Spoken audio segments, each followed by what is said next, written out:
Pourquoi doit-on faire des paix? On en parle ce matin avec le docteur Larry Nguemi. Bonjour docteur. Bonjour Charles Fils, bonjour à tous ceux qui nous regardent ce matin. Bonjour aussi à la réalisation. Ok. C'est pas très évident. Hein, apparemment, il y a des embouteillages. Ah oui, ça il faut le dire. Vous me sentez un peu... oui, un peu essoufflé. Essoufflé parce que j'ai pris de la course pour... heureusement que vous êtes un athlète. Ces collines, là, ces escaliers. Voilà, c'est pas évident. Tout compte fait, je suis là. Ok, c'est le plus important. Voilà. Alors, que désigne le mot paix et qui est concerné par cela?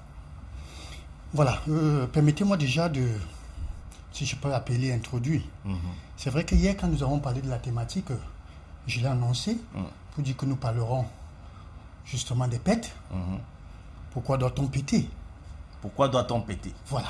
Okay. Et c'est vrai que le numéro justement qui défile souvent là, il y a des gens qui m'écrivent, 2 personnes m'ont écrit pour me dire, monsieur, nous pensons que c'est pas un mot français, voilà. Ça ne doit pas se dire, que c'est très dur, voilà. Et voilà, et la politesse, voilà, et tout.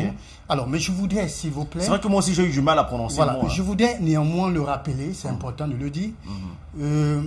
On ne vient pas à la télé dire n'importe quoi. Ça, c'est important de le dire. Et vous avez l'habitude de le dire. Ayons des critiques constructives. Ça, c'est important de le dire.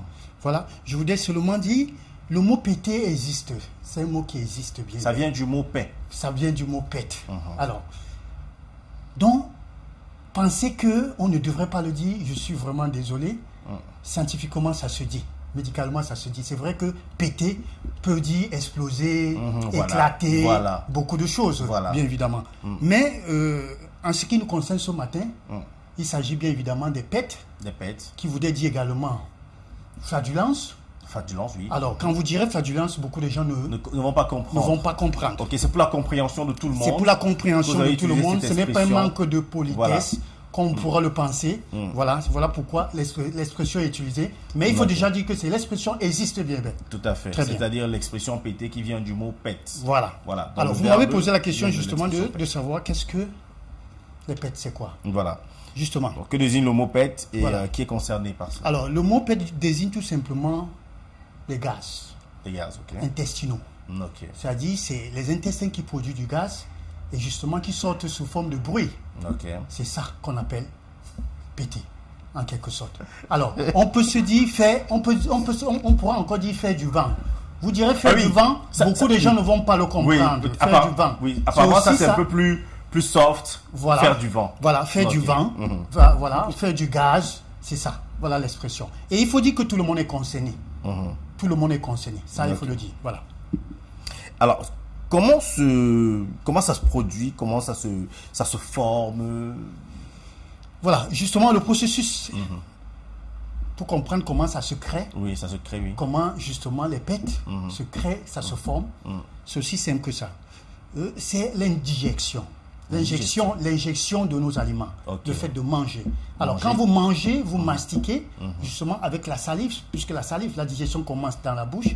Alors, ça va descendre, ça va passer au niveau de l'œsophage, ça va atteindre l'estomac. Et là, il y a ce qu'on appelle le suc gastrique, qui va faire son travail. Et une fois fait, ça descend au niveau des intestins, parce qu'il faut savoir que nous avons le gros intestin, l'intestin gras et le petit. Alors, après ça va donc envoyer au niveau de l'intestin, le gros. Et là, à l'intérieur, séjournent des milliards de bactéries qu'on trouve. Eux également, ils vont faire leur travail, c'est le donnant-donnant. Eux également vont pouvoir se nourrir parce qu'il faut comprendre que nous ne pouvons pas digérer tous les aliments. Ces bactéries-là vont se nourrir aussi et pendant qu'ils se nourrissent, ils vont donc éliminer. Et ce qu'ils éliminent là, leur digestion, le fait de digérer, ça crée ce qu'on appelle du gaz. Des gaz. Ce qu'on appelle les pètes. Voilà le processus, voilà comment cela est formé, bien évidemment. Ça veut dire que c'est normal de faire un pète? C'est normal de faire un pète, bien évidemment. Il faudrait aussi dire qu'il y a des facteurs qui s'y ajoutent. Le fait de, pendant que vous mangez, vous bavardez, il y a de l'air qui passe. Il y a des gens que vous constaterez, Charles Fils, ils dorment avec la bouche ouverte. Il y a de l'air également qui entre. Il y a des gens qui boivent de l'eau pendant qu'ils mangent. Il y a de l'air également qui entre. Donc voilà autant de facteurs qui favorisent justement ce qu'on appelle faire du gaz. Faire du gaz. Alors, est-ce qu'il est normal de retenir ces paix? Et si oui, où vont ces paix retenues? Est-ce que c'est normal de retenir les pètes ou bien de retenir du gaz? C'est pas normal. Ça, je voudrais que les gens m'écoute très bien, ça c'est important de le dire, c'est pas normal. C'est vrai aussi que pour la politesse, hein, au milieu des gens, vous devez vous retenir. Non, excusez-moi, permettez-moi, Charles Fix, de pouvoir expliquer. Alors, il y a des gens, justement, pour ne pas, justement, péter, s'il faut le dire, au milieu des gens, mais ce que vous avez à faire, c'est de vous lever. Être poli. Être poli et vous éloigner pour pouvoir le faire. Mais ne le retenez pas. Ne le retenez pas, c'est très dangereux. Parce que s'il faut que je parle de la composition, justement, de ce qu'on appelle les pets, ça, nous dormirons ici. Oui, parce que je voudrais vous dire, justement, des études révèlent que le fait de péter, dès que ça sort, si vous claquez une bûchette d'allumettes, ça prend feu. Ça, je le dis, ce n'est pas moi qui le dis. C'est pas moi qui le dis. Faites très attention à vouloir retenir ça chaque fois. C'est le feu. Mais c'est très dangereux. C'est hautement, je voulais dire, toxique. Gaz carbonique. Voilà. Hydrogène, c'est composé de sulfate. Ça, je dis, c'est purement scientifique. Oh là là. Donc, abstenez-vous de ne retenez pas. Mais soyez poli en fait. Soyez poli, levez-vous okay. et faites-le à côté. Oui. Voilà, c'est tout. Voilà. Ok. Waouh. Et voilà, vous avez posé la question, je crois que c'est en deux. Où vont ces pets? Ouais, quand c'est retenu. Quand c'est retenu. Justement, vous savez, la voie idéale, c'est pas l'anus. Ok. Alors, quand vous le retenez, justement, qu'est-ce qui se crée? L'intestin crie urgence. Il se met en état d'urgence. L'état d'urgence, il y aura donc une pression. Qu'est-ce qu'il fait? Il libère. Quand il libère, ça va justement aller un peu partout. La bouche, le sinus, les poumons. Et ça, c'est très dangereux. Voilà. Même la gorge. Wow. Et du coup, vous entendez souvent parler des gens qui rôtent. Le fait de rôter. Ça également, ça fait partie. Parce qu'il faut dire qu'il y a plusieurs voies d'élimination pour pouvoir éliminer les déchets du corps, même l'effet de suer. Transpirer, c'est aussi une forme d'élimination. Mais en ce qui concerne les pets, c'est pas l'anus. Donc quand vous le retenez, c'est très dangereux pour les organes de notre corps. Est-ce qu'on peut faire un pet sans s'en rendre compte et combien de fois par jour devrait-on le faire? Justement, la question est bien posée. Il y a des gens qui...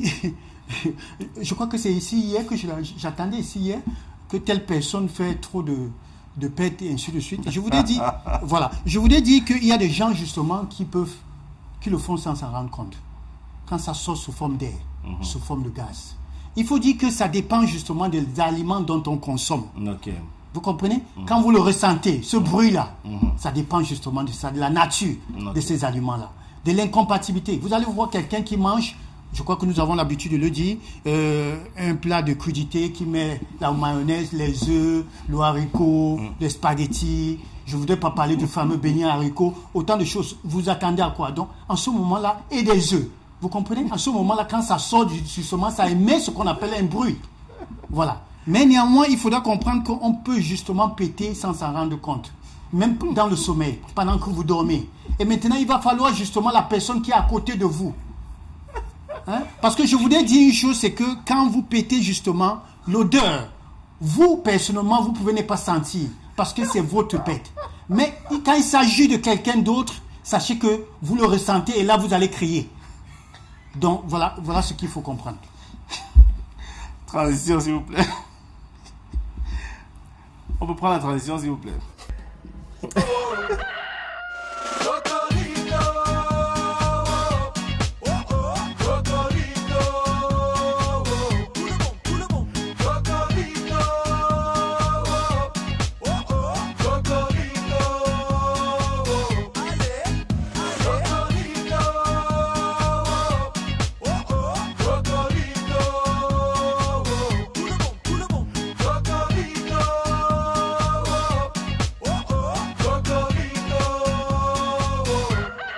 Ok.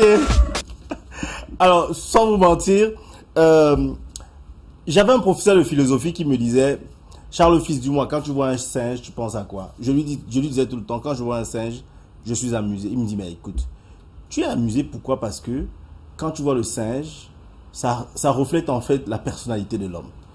Quand le singe fait sa grimace. Alors, pourquoi est-ce que je suis en train de rire? C'est que heureusement ou alors malheureusement, tout le monde est concerné par cette situation. Bien sûr. Tout le monde est concerné. Bien sûr, bien Donc, sûr. la mauvaise alimentation et puis des gens qui mangent mal et indisposent des autres, franchement. Et vous avez tellement de courage d'en parler ce matin et vous êtes sérieux, c'est ça qui me... Non, mais bien sûr. C'est tellement sérieux. Oui, mais parce que tout le monde est concerné. Ouais. Tout le monde est concerné. On ne devrait pas se moquer de quelqu'un quand on dit que monsieur vous pétez. On ne devrait pas. Non, mais c'est important de le dire, on ne devrait pas se moquer. C'est un phénomène, c'est naturel, c'est normal. Tu sais, il y a des enfants qui s'amusent avec. Hein. Ah bon? Il y a des enfants qui font la guerre avec. Alors, justement, alors docteur, quelles conséquences peut-on avoir quand on a accumulé des paix et dans l'intestin surtout? Voilà, je le disais, c'est vrai que la transition nous a interrompus, je veux dire. Mais il faudra dire que le nombre, vous avez demandé combien de fois, oui. Justement, sachez qu'on peut aller au-delà de 15 fois par jour, comme je le disais. Vous le faites sans toutefois vous rendre compte. Maintenant, ceux justement qui se rendent compte, c'est parce que ça produit du bruit. Comme je dis, ça dépend de la nature des aliments dont vous consommez. Ça, c'est important de le dire. Mais maintenant, pour les conséquences, il faut dire que c'est très dangereux. C'est très dangereux, pourquoi? Parce que, je l'ai dit, la composition des PET est hautement toxique. Alors, quand vous le retenez, justement, les organes de notre corps souffrent. D'où, justement, vous pouvez avoir des conséquences comme la constipation, ballonnement, ça c'est important. Ça va plus pire jusqu'à ce qu'on appelle l'occlusion intestinale, même des abcès. Ça c'est important de le savoir. Et ça, beaucoup de gens l'ignorent. Alors, et justement, quand on parlait justement du système immunitaire ici, je crois, je l'ai dit plusieurs fois que l'intestin est très important. 90% de notre système immunitaire, justement, se trouve dans l'intestin. Donc, c'est important de savoir que quand vous retenez, justement, les PET, ces organes-là souffrent, notamment l'intestin également. Okay. Voilà. Et les PET ont une relation avec l'amour, c'est normal? Oui, ça c'est vrai. C'est vrai que, justement, il y a des gens qui se posent la question, mais comment est-ce que pendant qu'on fait l'amour, justement, on peut faire les PET. Je voudrais dire tout simplement que c'est là aussi c'est naturel. Mais ça n'a rien à y voir avec ce qu'on appelle flatulence, faire du gaz. Il s'agit notamment de ce qu'on appelle un relâchement musculaire, voilà, des muscles vaginaux. Ça n'a rien à y voir, ça je le signale encore. Que vous soyez en train de faire l'amour justement et que votre partenaire puisse péter, dites-vous bien que ça n'a rien à y voir avec une flatulence. C'est tout simplement ce relâchement musculaire qui se crée. Voilà. Et ça n'a rien à y voir avec une pathologie également. Ça, il faut le savoir. Ne pensez pas que votre partenaire est malade. Voilà. Vous l'avez dit tantôt, hein, c'est normal de le faire. Oh là là. Quelle ambiance dans ce plateau. Alors, comment prévenir en fait, le fait qu'on le fasse plusieurs fois et est-ce qu'il existe un médicament, un traitement? Voilà, déjà, justement, l'excès de toutes choses nuit, ça il faut le savoir. Ça il faut le savoir. Et je l'ai dit, ça dépendra de beaucoup de facteurs dont nous sommes sujets à notre mode de vie. J'ai parlé de la malbouffe, justement, cette incompatibilité alimentaire qui se crée là, que vous mangez du haricot, beignet, de la viande au-dessus, ça y est, du poisson, et vous prenez du lait, et ça c'est pas déjà bien. Voilà, c'est pas bien pour notre tube digestif, ça c'est important de le savoir. Évitez aussi que pendant que vous mangez, que vous soyez en train de bavarder. Non, ça se fait pas.